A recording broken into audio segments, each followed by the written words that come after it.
Om Sairam. Madam तुम्ही तर लय फिट आहात, हेल्थची लय काळजी घेता वाटतं. हो मी जिमला जाते ना. अरे वा. मग मॅडम जेवढ्या वेट्सचे तुम्ही डंबेल्स उचलता ना त्याच्यापेक्षा दुप्पट आम्ही तुमचे नखरे उचलू शकतो.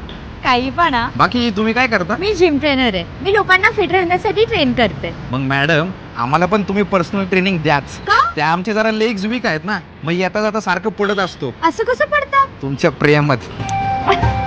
बाकी तुम्हाला जिम मध्ये कोणी त्रास नाही ना देत? नाही त्रास तर नाही, पण जिम मध्ये गर्दी खूप असते.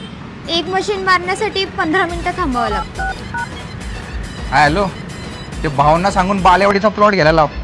काय म्हणजे जिम बांधायची आपल्याला? अहो कशाला? अहो असू द्या हो. अजून सांगायचं झालं तर जसं की मिस इंडिया, मिस एशिया आणि मिस युनिव्हर्स असतं तसं तुम्ही मिसेस शिंदे बनाल का? कारण डंबेल्स पण जोडीने येतात. आपली जोडी कधी बनवायची? अयो झापूक झुपूक झाला वाटतं. अहो मॅडम परत कधी भेटायचं मग? शनिवारी जिमला या, एकत्र कार्डिओ करू. कार्डिओ करण्यासाठी जिमला जायची काय गरज आहे?